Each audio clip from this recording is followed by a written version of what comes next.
Bonjour, aujourd'hui je vous propose un petit tuto fartage de peau de phoque. Voilà, donc beaucoup de gens le font pas, mais sachez que c'est tout à fait possible de farter vos peaux de phoque. Donc là, voilà, c'est des peaux qui sont neuves et donc qui auraient tendance à ne pas glisser tellement.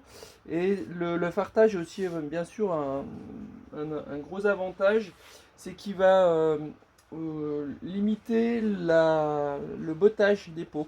Donc le bottage, hein, ceux qui pratiquent beaucoup la rando savent très bien, c'est quand même pénible. Souvent vous passez dans une zone de bas de montée qui est humide, donc qui mouille un petit peu la peau. Et quand vous arrivez en montant dans des zones de neige plus sèche, plus froide, et ben la neige froide sur la peau humide, ben, ça colle. Voilà. Donc même avec des peaux neuves, on peut très bien se retrouver à botter, c'est assez fatal. Alors ça, le fartage limite vraiment beaucoup ça. Voilà. Donc là je vous propose ma méthode, hein, voilà, c'est un peu rapide pour farter les peaux. Je les colle sur une planche propre, voilà, exemple de poussière, voilà, qui me sert en gros à ça. Et je le fais pas sur les skis parce que ça évite quand même de chauffer la colle sur le ski lui-même. Sachant que j'ai pu aussi avoir des skis qui ont été fartés, donc ça va chauffer le ski via la colle. C'est pas forcément souhaitable. Donc du coup je le fais sur un bout de planche. Voilà. Donc je colle tout simplement ma peau.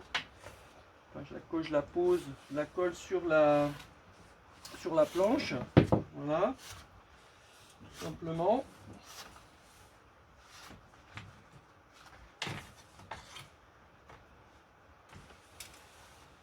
Voilà, je centre, donc ça c'est mon établi pour farter les skis. Je centre ma peau au mieux, voilà, pour pas être obligé de. Voilà, pour que ça tienne.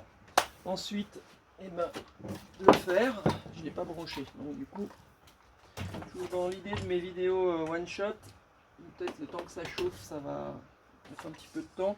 Donc moi je mets très peu fort, hein. Vous voyez mon fer il est à 75 degrés.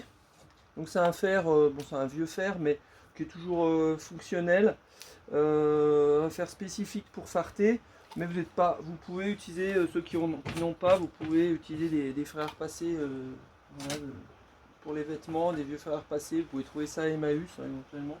Voilà, sinon bon, vous avez un fer spécifique, vous pouvez utiliser tout à fait le même que vous pouvez utiliser pour farter vos skis, hein, c'est exactement la même chose.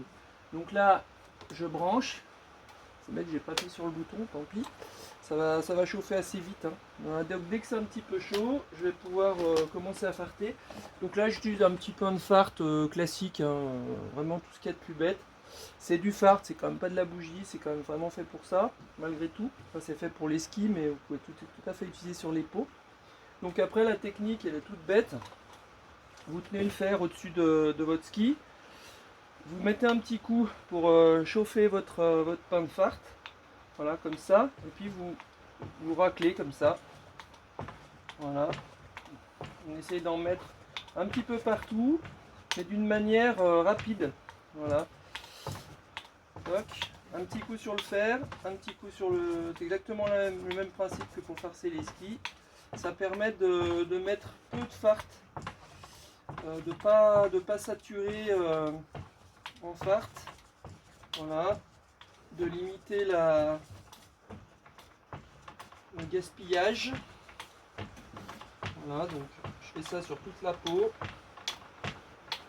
Voilà. Alors là j'ai des peaux qui sont neuves, donc j'ai pas forcément besoin d'insister plus que ça. Mais sachez qu'on peut insister vraiment sur les bords des peaux qui sont souvent usées avec le passage sur la neige, près des quarts. Voilà, donc je fais ça tout le long. Ça peut arriver qu'il y ait des gouttes de fard qui glissent du fer, c'est un peu l'idée d'ailleurs. Voilà, donc c'est pour ça qu'on garde le fer au-dessus. Si la peau, voilà, donc si la peau se retrouve avec des zones où les poils sont un petit peu collés par le fard, c'est pas très grave. De toute façon, vous allez voir, dès que vous passerez un petit peu dans la neige, ça va frotter. Voilà, donc là je vais pénétrer. Sachant que voilà, je suis vraiment... normalement ça ne doit pas fumer plus que ça. Je n'insiste pas, je reste pas 2 heures sur la peau. L'idée c'est quand même de pas trop la chauffer. Voilà, pour ne pas chauffer la colle qui est de l'autre côté plus que ça. On n'a pas besoin d'y passer 10 ans. Voilà, l'idée c'est de faire pénétrer le fard dans les poils de la peau. Voilà, donc partage à chaud des peaux, aucun problème. Je fais ça depuis très longtemps et ça marche très bien. Voilà, vous pouvez juste vous retrouver avec un aspect, je vous dis à certains endroits des peaux, avec quelques poils collés. Parce qu'il y a un endroit, il y a une goutte qui est tombée et du coup ça fait une zone où on sent plus trop les poils, ça fait un peu lisse. Voilà. Mais bon, il n'y a pas de souci, ça fonctionne et il y a pas de, n'abîme pas les peaux en faisant ça. Pas du tout les peaux en faisant ça. Bien au contraire. Voilà, c'est tout bête, c'est fini. Voilà, c'est pas la peine d'insister plus. Voilà, vous avez une sensation un peu de tuilage. Mais par contre, vous allez gagner en glisse. Voilà, même des peaux qui sont plutôt synthétiques à la base, bah, vont fonctionner vraiment très bien. On va vraiment sentir la différence de glisse. Voilà. C'est tout pour aujourd'hui. Je vous remercie.